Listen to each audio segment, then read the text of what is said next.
So welcome to our Next Big Thing podcast. Joining me today is Kyla Pratt. You might know her from shows like 101, Dr. Doolittle, and so many other shows that we're going to talk about later. Right now, she is the star of the current TV show called Call Me Kat, and she's also reprising her role on the reboot of the hit show The Proud Family, which is to air on Disney Plus later this year. So Kyla, welcome, and thank you for joining me today. Thank you for having me.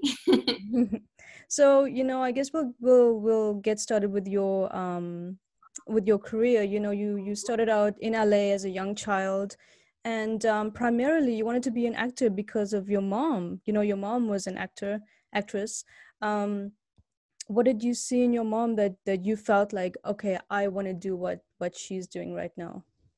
I just think it was something that was introduced to me at an early age. My mom went to school for theater, and after she, had 3 kids, she decided, hey, I'm going to still do theater, and she was doing theater all around LA. And seeing her work on projects and me able to be a part of it. I was an extra in one of her plays when I was younger. And I guess, you just get that feeling of when you see your parent doing something amazing and you're like, hey, I want to be like mommy. And the opportunity came about for me to get an agent and manager, and that said, sure. And she would always look at me and be like, do you enjoy this? Do you want to keep doing it? And I said, yeah, I love it. And I think that's why I've been able to stay in it for so long, because I didn't feel forced as a child. I didn't feel like something that I had to do or go make this money, or, it was constantly made, it was always made sure that I was still having fun and I was enjoying myself. So I think that's why I was able to fall in love with it as much as I have. Right. And, it seemed like she was very encouraging about it too. Like she didn't feel like you needed to accomplish it. Like you didn't have to do it, but you had the choice to do it. Like, you were encouraged to do it, if you wanted to. Did she ever tell you that, this industry is hard? If you were going to do it, you have to work hard and you have to, put time and effort into it if you want to get somewhere with it? Not really. I think we kind of looked at it as a hobby for me. It was, I couldn't really do a lot of the after school things that everyone else could do. They had clubs, they had chess club, they had drill team. And every time I tried to be a part of something after school, I had to quit because I would have auditions. And to me, that was more important. That's what I really wanted to do. And I don't think either of us looked at it as like, oh, we got to do this in order to get to this state in her career, in order to do X, Y, and Z. It was kind of like, oh, let's audition. If we get this audition, great, then she can go do it. And then after she's done working, back to school.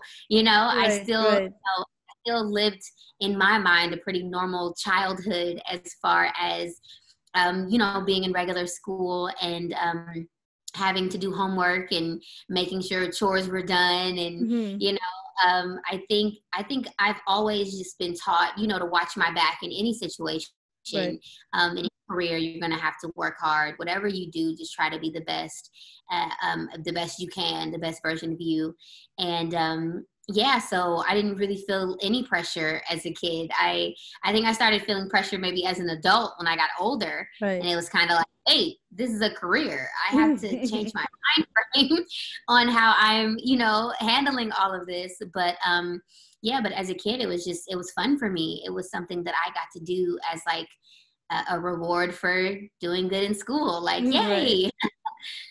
And, some of your earlier roles, like, Dr. Doolittle, Barney, Fat Albert, Love and Basketball, those were like your earlier works. And, when you mentioned, when you walked into these auditions, they were sort of like a fun gig, like a fun hobby after school. It felt as though there was no pressure. Like you didn't feel like it was a scary thing to walk into these auditions, like, No, I didn't really feel any pressure. I didn't see other kids as competition. I kind of was like, oh, this is fun. If I get it, then yay. If you get it, then yay. And my mom even included me in some of, you know, the conversations. I remember I had booked a guest star on NYPD Blue. At the same time, I booked some Nike commercials. Right. And my mom was like, which one do you want to do, baby? Like it was like, hey, which one seems more fun for you? Mm-hmm. And I said, well, I want to do the Nike commercials because she's more sassy and she gets to talk mess. Right. And it's crazy because those Nike commercials, a lot of the things that I have done, you know, a lot of people saw me on those commercials, and you know, we didn't like, it wasn't a strategic thing. It wasn't like, make sure we do this to get you here. And I think that's why it was still fun for us. It wasn't like, it was just like, hey, let's go with the flow and see what happens. And if you don't want to do this later, that's fine. You know, Right. have some money saved up and you can do whatever you want to do. So I'm kind of having the same approach with my daughters. I'm like, if you guys want to do it, then cool. But if you want to do something else, that's fine too. Right. And I think any kid, when they feel that type of support and not the extra pressure, it kind of, you know, takes the edge off. It makes things a little easier and not overthinking too much, especially at that young of an age, especially trying to figure out, you know, what you're going to be and what you're going to do. And I hear about that, you know, so much from everyone. Right. And like, you know, I didn't have that energy because I loved it so much. I was like, well, this is what I'm going to do. And then as I got older, I was like, okay, wait, I have to be strategic with this. Wait, just go out. And, you know, even now I'm still learning, but I think it was an amazing experience. I had a great childhood because I didn't feel that pressure. And you know, it's rare, you know, when you grow up in the spotlight and you're developing sort of like an image, you know, in front of a lot of people. And for you, I think in particular, you know, you grew up in front of people on screen and off screen. Do you think there was any pressure to maintain, you know, a certain image that people, you know, may have perceived you as maybe?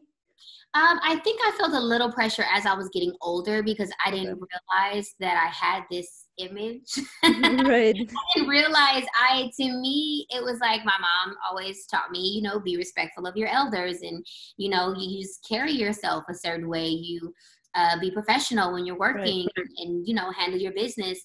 And so I didn't really realize that, you know, people looked at me and I had like this image of like, I don't know if it's like goody two shoes or if it's like this sweet, kind, like lovely young lady. Right.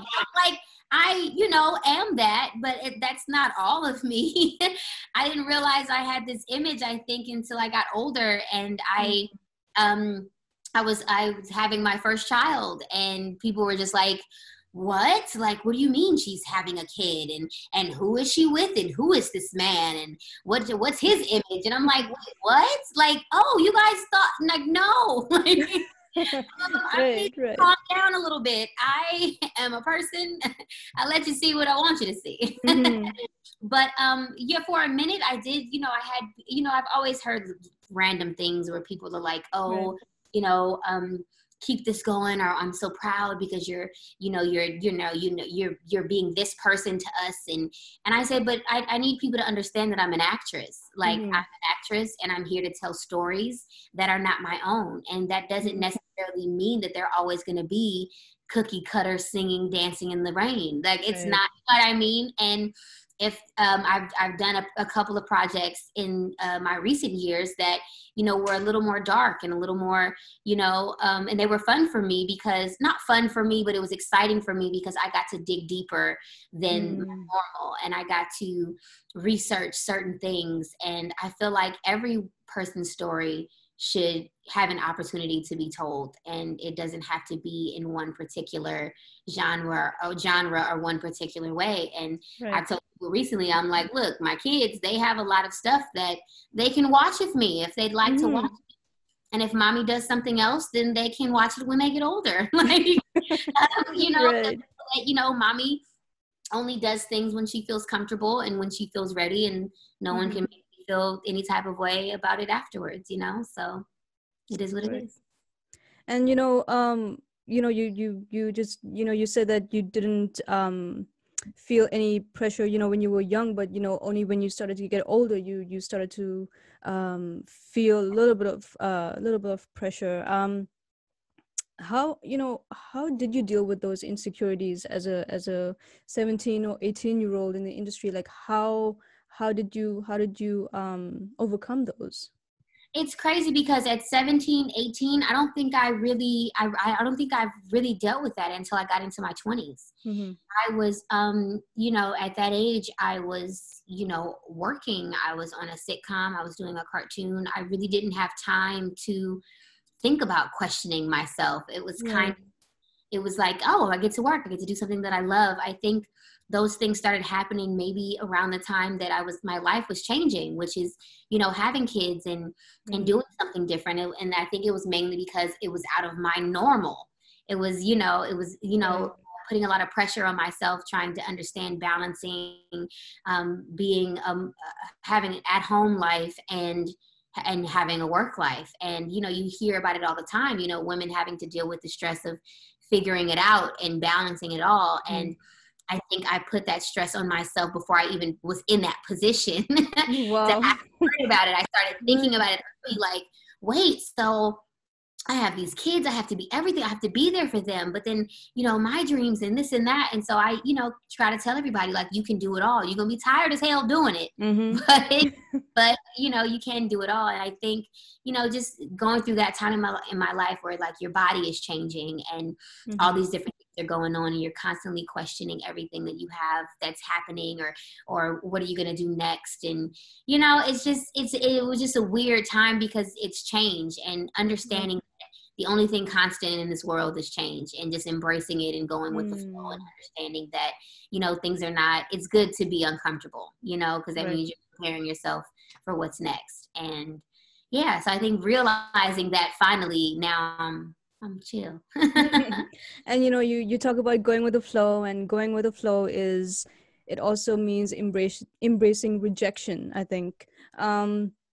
And for you, one of the interesting things that I found was that, the way that you view rejection is that you look at it as being, say for instance, if you don't get a role that you audition for, then you look at it as being like, this role wasn't meant for me in the first place, like this wasn't something that I was supposed to do. um how long did it take you to develop that mindset of like, okay, there are other opportunities for me out there? Like how long did that take you to develop that mindset, actually? It's crazy because I feel like I automatically had that growing Okay. up, and it was just like, oh, well, I didn't get it. That's okay. Like, or if I had a friend when I was younger, and she booked something. We all both auditioned for it, and she ended up booking it, and she didn't tell me. And I found out later on, and I'm like, why did you tell? Like, yay! Like, let's go. Right, Celebrate right. and do something. Like, it's good. Like, I can't, like, especially in this industry, you can't walk around like it can't be a competition every 5 seconds. Like, Mhm. that's overwhelming, and not everything is meant for you. And it sucks because sometimes you might audition for something that you really, really want, but then you have to realize you got to let it go and move on to the next, because that whoever booked that was meant for them. That's their project. And if you sit Right. back and dwell on it, how are you going to be ready for the next thing coming? Mhm. So you kind of have to start thinking that way. Otherwise, you're going to drive yourself crazy, Right. So but of course, I always tell people, because I have all these, this positive self-talk and these things that, I've worked through and I've done, and I talk about them a lot, but I always like to remind people, like, I still have those random days where it's like where you have to check yourself, where you sit back and you're having a moment and you're like, no, no, no, you said, you said, Right. like, live it and understand it. And it's okay. And it's okay if you feel bad for a second, but just don't live there. You know what I'm saying? Don't stay in it. Just embrace the moment, embrace how you're feeling. And now it's time to learn from it and move forward. Mm. And from the age of 13 to 18, or 14 to 19, like around that age, you were, your role started to be, the Proud Family, 101, like that. Those were the two shows that were like popping for you at the time. But I mean, you also made appearances on, like, on Friends and like Lizzie McGuire, and which I didn't know. I looked that up. I didn't know that. Um, and you said, when you were recording um Penny Proud, for the Proud Family, you were 13, and you felt insecure, you know, about your voice. You didn't like the way that your voice sounded. um did you have any other insecurities that you felt you needed to hide at the time that you can think of? No, and it's funny because I don't remember having those until I think about it again. I'm like, I don't think I was, but yeah, my voice, I just didn't really. I thought it was weird, and I was like, it's like raspy and it's strange, and I think when I was younger it was higher, and then I think I got sick and it never went back. Oh. And I was so when I auditioned for it, I was like, I'm not gonna get it. It wasn't a big deal to me, but I was just like, I'm not gonna get this. Like, they're not gonna like my voice. My voice is weird. Whatever. Not realizing that that's what they like. They like something different. They like something Right. distinct. Like the fact that you are, you know, an original you, like something that has Mm. never been before. So you sit back and you may think, oh, I don't like this, but someone else looks at it as, oh my gosh, it's amazing. You know, like you're so used to seeing yourself that you don't realize the different things that you have that are so beautiful to a stranger, you know? Right. And yeah, when I was younger, I was like, oh, and then when I got the Proud Family, I was like, oh, okay, well, you know, this is working kind of okay. And then they replaced someone. They had hired someone Mhm. as another character, and they replaced her character. And I was like, oh, that's what's gonna happen to me. They're gonna get rid of me Wow. because I realized that my voice is weird, and they're gonna get rid of me. And it never happened. And I remember sitting back like, oh, okay. But even now, like when I hear my voice back and I don't like see myself with my voice, Right. like, oh, that's me. Oh my goodness, why am I so loud? Why does anyone not remind me to stop yelling? But it is what it is. Like we all have our little, we're all our own like like biggest critics. So Hmm. we all have our moments. And you know, and you know, during that time, you know, there were a lot of sitcoms that you were part of in the 90s and the 2000s. Did you feel like what did you feel were some of the biggest challenges that you had to overcome during that time as an actress, as a young actress in Hollywood at the time? As a young actress in Hollywood, I think that I had family around me that just reminded me of certain things that I didn't have to worry about in the industry. Like I remember someone talking to me about my eating habits and our weight at one point. I think I was about 15. And I remember in the back of my mind, like all of a sudden my mom kicked in and it was like, why are you talking to me about X, Y, and Z? I'm 15 years old. Like, you gonna give somebody a complex. It's not gonna be me. You know what I mean? Like, Mm-hmm. I just think, you know, who you're around and what you experience at such a young age can leave such a big like impression on you. And I think because I had such a very strong support system that anything that came my way, it was like I kind of knew who I was already, and Mm. nothing else was going to, you know, affect that. And I'm really big on energy. I don't like entertain any type of energy that I'm not feeling. Right.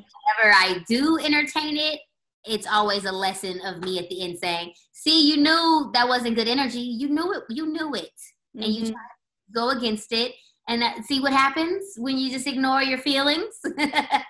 So I think that's it that I can really say. I've been very fortunate. And that's why I feel some type of way when I hear people talking about, other um, kids that were in the industry who are now adults who went through so many different things. Like this is a hard Right. industry to be a part of, and there's so many different personalities and so many people that you can get mixed up with and lose yourself. And as a kid coming up in this, it's not easy. And Mm-hmm. I feel for those who have been through so much, because I've been just very fortunate to be a good energy reader and to have people behind me that have made me a little crazy in a good way. Right. Point where I'm like, I'm sorry, you said what? Like, not Kyla, like, Mm-hmm. like I was taught to stand up for myself at a very, early age. And I was raised by a very strong woman who didn't make me afraid to be a strong woman as well. So Right. And you know, in these roles that you're portraying in the 90s and 2000s, did you feel a sense of responsibility, you know, portraying Black characters? Because people were watching you, like, you know, young Black audiences were watching you, and they were able to see your evolution through these different shows. So did you feel like you had a sense of responsibility to execute through these roles? I honestly, at that age, no, I wasn't thinking about that at all. I literally would sit back and I'd be like, okay, what is this character doing today? I Mm. know a lot of times on one-on-one, the writers would write something and I'd be like, what? Like, that's not what kids do. Like, I don't care if someone comes up to me making fun of me because I'm a virgin. Like, that makes no sense. And then I had to sit back and be like, okay, Kyla, but that's not that's not, everybody doesn't have your personality, Right. everybody doesn't have your energy. So this does happen in other situations. So all I kept thinking about was I had to learn that not every character had something to do with me per se, and Mm. showing other people's experiences and other things that they had going on. I honestly, like, I tell people to this day, like, I had no idea that people were like watching one-on-one, Right. like I wasn't, like I said, I looked at it as something that was fun for me to do. I got to work and I got to enjoy myself. And then I was like, oh, okay, we're done shooting.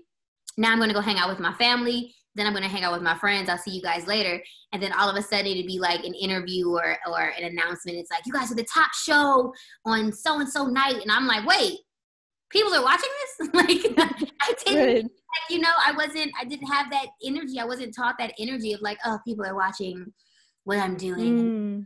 this is important. No, I was still a kid that was like, I'm gonna do kid things and I want to go to homecoming and I want to go hang out with my friends. And so Right. I didn't feel that. And I think as I got older and I started to feel that, it started to feel a little pressury, because it was like, wait, what do you mean? Like, I'm guiding people and they're watching like what I'm doing, and I'm a great example. Like, okay, I understand I may be a great example in some, in some positions, but a role model, like, I'm that, like, I don't want that pressure. Like, no, no, because I'm not this perfect being that, people see all the time. It's like, what a role model should be someone who's just showing, how they get through real life stuff. Like, there's not, Mm. one way to do things. And if you have that pressure of feeling perfect all the time, which I feel like a lot of child stars do feel that pressure, Right. that's overwhelming. I refuse to have that.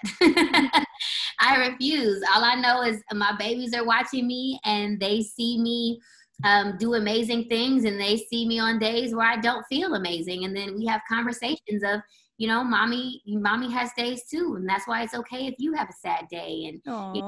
so it's, Right. but because once we normalize that, we normalize that it's okay to have days where you don't Mm-hmm. feel like the person you see on TV, then I feel like it helps people understand more, what they're experiencing, what they're going through, and they don't feel alone. Absolutely. And I think, when you're young too, there's also this thing, where you don't um see the impact that people think that you're having. You can't see that because I feel like you're absorbed in the role, and you're absorbed in the fun of it, and just it's not really like a role model type job, I'm just having a good time. I'm enjoying right. myself. I love that, people are watching the stories, and, it feels great. People who support my work, I just feel like they are amazing, and I hope they continue to do it. And that's why I get to keep doing it. But Mm-hmm. I'm just, I'm thinking about it more now because as an adult and being a mom and seeing the different things out there. But I also am that mom that's like, okay, baby, this is entertainment. You know what I mean? Like, talking to them, having Mm, conversations, and making sure that they feel comfortable having conversations with me. right. Like, it is what it is. You can't leave everything up to, the TV and Mm-hmm. movies raising Right. your babies, or the actors and act. You know what I mean? So I think it's a collaborative effort. Mm. And going back to when you were a young actor in the industry, was there did you feel like there was a limit to some of the things that you could say, that you wanted to say but you couldn't, because you know you were maybe fearful of criticism that people might judge you for, or I wouldn't say hate you for, but just if you were to say something, and then but you couldn't because of the roles that you were playing. I feel like that's still very true to this day because the Mm-hmm. conversation that we're having. It's like everybody tread lightly and make sure that Right. you think through what you say before you say it. I think back then was much worse because back then there were less things that you could say. Right. So, Right. the past year, especially in the past couple of years, but more the past year, like there's more, we're able to have conversations with people, not always saying like, something against what you're speaking on. And it's like, no, let's Mhm. have conversations, let's open up. Back then, yes, of course, I feel like if you said a certain thing, but then also it's like some people are looking up things from back then that people did say and holding them accountable now, Right. like, oh, remember when you said X, Y, and Z back in 93? And I'm like, damn, went far. They went far back. But I think, there's always, you have to just, because sometimes it's not about what you say, it's about how you say it. And sometimes it's the way that the message is delivered. And I know anytime I try to speak up about anything, I try to word it the best way possible so it can be received by as many people with common sense as possible. Mhm. And you never know, there's always going to be, certain people that have their opinions as well. And that's the world we live in now with social media. Like everybody can have their own opinion with no consequences or repercussions. Right. So you just kind of, it's still crazy now, but back then, yeah, back then you could get away with saying more stuff. I think if you were a male and not of any type of ethnic Mhm. background.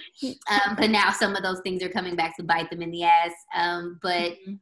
it's just you got to learn from other people's experiences. Right. And you were also doing, at the time you were also doing shows, like One-on-One and the Proud Family, but at the same time there were other shows as well that were also widely watched by a lot of people.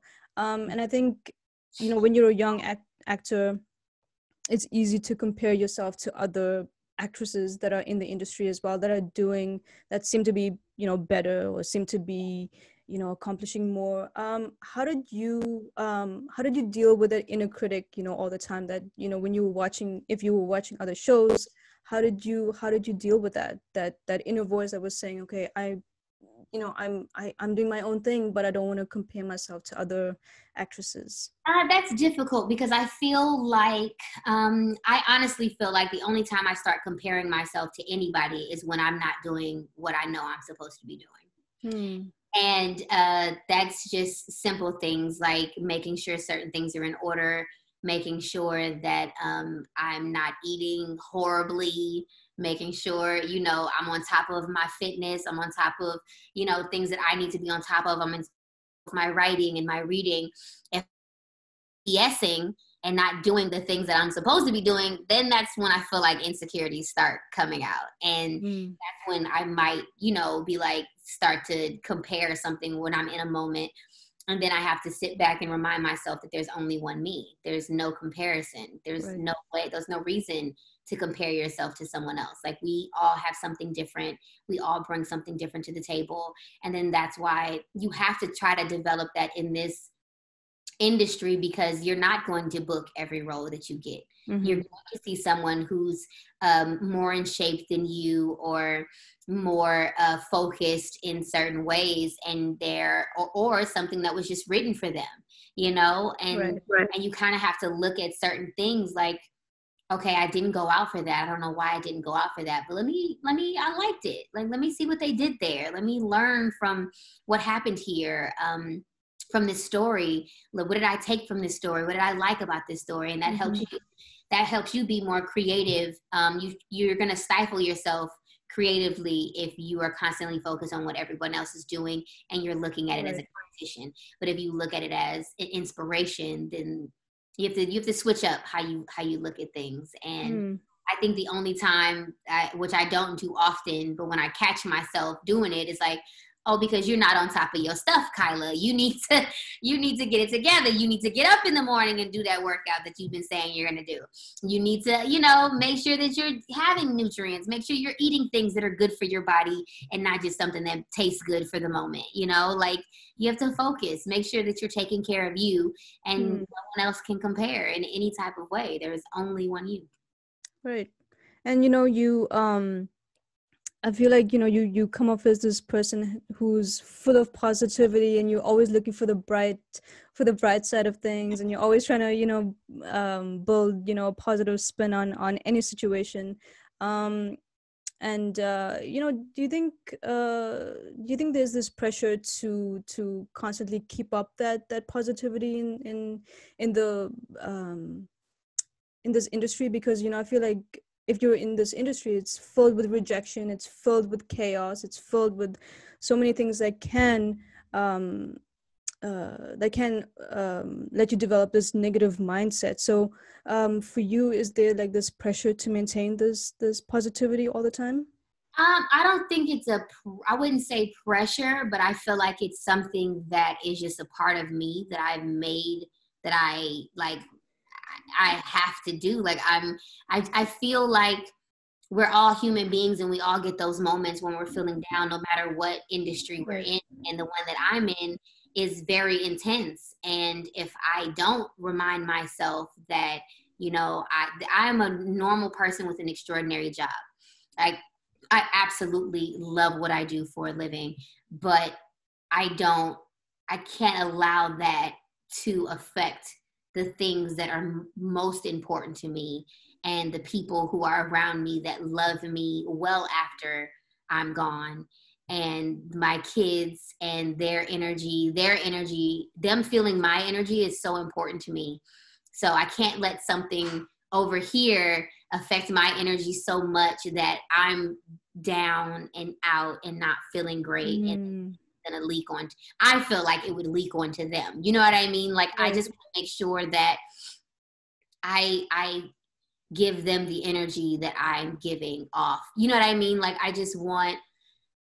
I don't think it's a pressure to stay. I think you just have to. Like, you absolutely have to. If you don't, like, this, it's not gonna last very long for you. Right. Like, if you want to be a hater and you want to like look down on people and talk negative and bring that energy, like, all you're going to do is eat yourself up and tear yourself apart. And I don't want any parts of that. Like, I need me to feel whole, and me to feel amazing, and me to feel great, and for me to understand and remind myself that there's only one me, and my Mm-hmm. focus is always to evolve and get better and better with every day of my life, in every aspect of my life. And it's difficult because, like, I do maintain positivity, but when I do interviews like this, I try to make it be known, like, look, I'm a human being, though. Mm-hmm. Not an everyday situation. It's not an everyday situation, but it's understanding that in life, no matter who you are, no matter what you go through or what you're faced with every day, it's not about what happens to you, it's how you handle it. It's it's what you do after the fact that's going to determine your success in anything. And your success in just growing. Like, something can happen, but you gotta learn from it. You gotta fight to come out of that. Like, you can sit there for a minute, so you can take the lesson, but Mm-hmm. don't dwell in it. Don't stay there. And I think with the industry that I'm in, we just have to deal with the rejection a little bit more constant. Right. You have a million auditions, and you might get literally, you can go on an audition one day, like let's say if you audition once a year, like one day a year, that means you have over 300 auditions, and you might get a yes on one. Like, so it's constantly, if you allow those no's to keep coming, then your energy is going to be down, and the other people are going to feel that, and it's like that. Mm, Not going to be able to, you're not going to be able to perform to your best ability if you right. beat your. Hmm. So I try to be like critical of myself, but not beat myself up. You know what I'm saying? Right. Like, don't do that. Right, and there's a difference too. There's a huge difference with that too. One of the things that I found interesting was that, when you were 17, you said the most challenging part was, you were shooting Fat Albert, I think, when you were 17. And as you were growing older, you had to remind yourself, that this industry is in fact real, and there's a business aspect attached to it too. You had to focus on that side of things.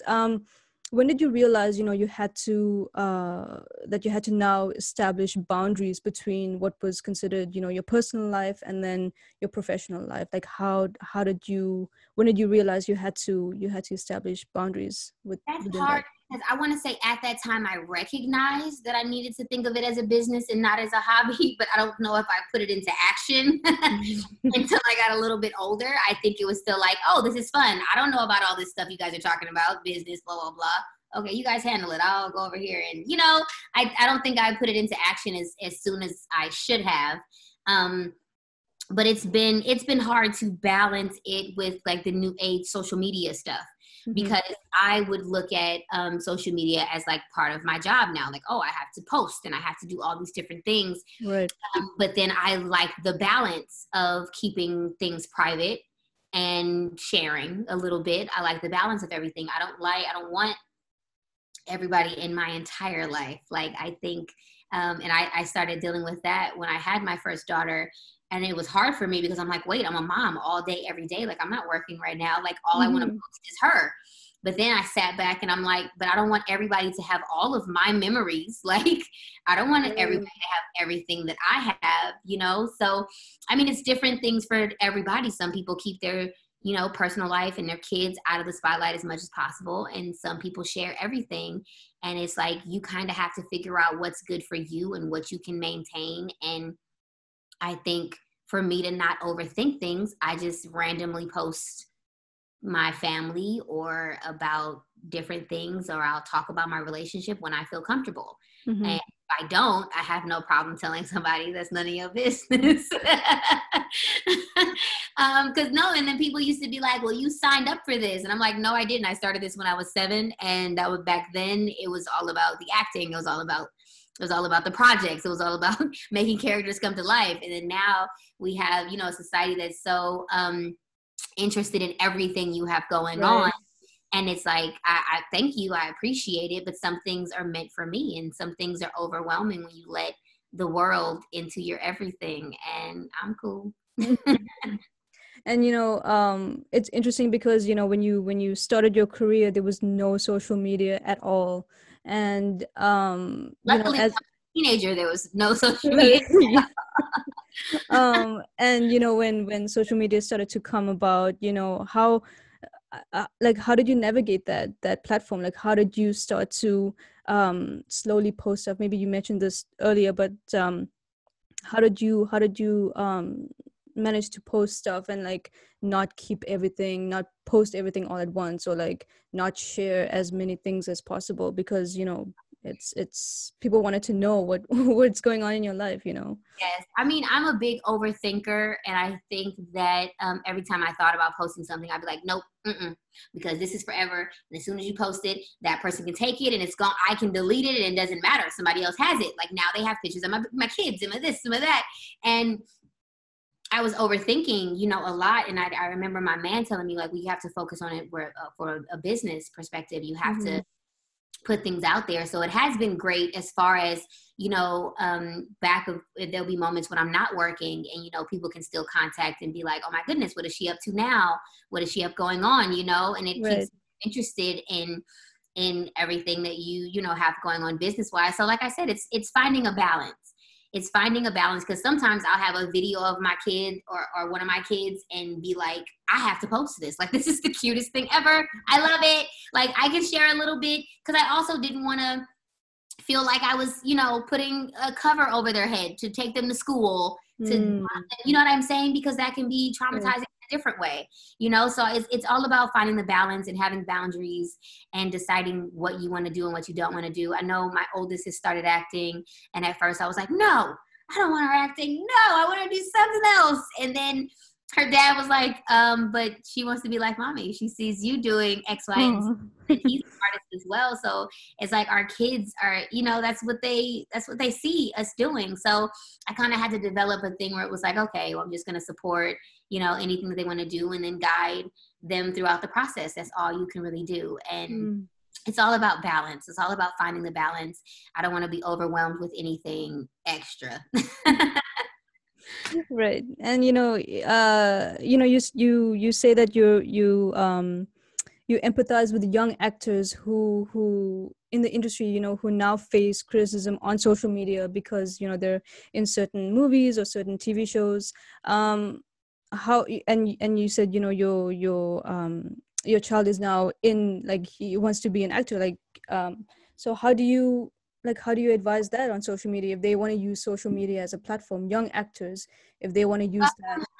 I mean, Um, it's difficult. My oldest girl, she's 10, so she's not on that yet. That's yeah. Instagram is too much. It's too grown. It's not, like if she's gonna be on it, it's gonna be something that me and her father navigate. Um, but I mean, I don't even know how much the world is going to change between now and the time that she gets on social media. You know what I mean? Like how much the industry is going to change from now to 5 years, 10 years. So I guess I'm just going to have to deal with it when that time comes. But even seeing the young people right now that are working in this industry and that have all these amazing things going on, I think a lot of them are carrying themselves very well and handling things very well. And Mm. seems like a lot of them have strong support systems as well. So that's all I can be, is a strong support system, and help you, like navigate any type of negativity, any type of BS, and try to hope that the positivity rubs off on you. Right. And looking at your recent role in Comic Cat, filming under COVID restrictions right now, are you viewing the industry as, I feel like, are you more grateful now that you can actually act, that you can go to a job that you love, like that you can carry on acting through these difficult times? Oh, I'm extremely grateful. It was a weird time because I mean it's a weird time for all of us, because when the world is shutting down, you're like, okay, what's next? Like, what do you mean? Like, people can't do this and can't do that, and find toilet paper, and everybody's going crazy, and the government, like, what's happening? Right. I'm extremely grateful for, especially being able to work throughout this pandemic. I was able to record Proud Family from home, via Zoom. It's crazy that we have all of this technology. Like I always say, if this would have happened 20 years ago, we would all been sitting on our little Nokia phones trying to double, Right. trying to get one message through. But I'm extremely grateful. I got to work. I was able to go to Canada, shoot a Lifetime movie with all the safety precautions. Me and my family has been healthy throughout. So all I can do is be grateful for that, and happy that I can be a part of such an amazing show that Mm-hmm. involves amazing people from different backgrounds in this industry. And we all are coming together to make a show that people can come and laugh, and that literally takes what society says that you need to have by a certain age, or things that you need to do as a woman or a man or whatever, and we question it, and we say no, like, you can do the opposite. You can, whatever Right. makes you happy, whatever makes you do X. Like, you don't have to have the perfect relationship, or you don't have to have had kids already. I love the fact that we get to be a part of something so positive, especially in a time right now where we all need to come together and talk more and laugh more, and it's a little Mm. escape every week on Fox. So I'm really happy that I'm able to be involved. Mm. And I guess my last question for you is, you the Proud Family is coming back, and a lot of people enjoyed it, when it was airing back in the day. And what do you think? What do you think people are going to enjoy this time around with the Proud Family? Like, what do you think is so special about it this time? I enjoyed shooting the Proud Family so much as a kid. I feel like it taught me so much just as a young woman recording it. So people watching it, it was an amazing feeling to know that they got the same type of energy from it. And everybody's been harassing me, and they're like, when is it coming? Why aren't you? Hurry up. Right. And I'm like, look, I'm not in. Why are you harassing me? But I will say that it's definitely going to be worth the wait. The conversations that we're having are just like the Proud Family back in the day. Like, we were talking about things that people weren't comfortable talking about. And I feel like the Proud Family Louder and Prouder on Disney Plus is going to bring you the same intense conversations, but making it funny, for the 2021. Like, we're having conversations that we need to keep going. And I think that, something as joyous as the Proud Family is going to keep them going. I think you guys are going to be excited. Well, we definitely look forward to the Proud Family and everything you have in store for us in the future. Kyla Pratt, I just want to thank you so much for joining me today, and I look forward to everything you have going on. Thank you so much for your Thank time. you so much. I really enjoyed you. Oh, thank you.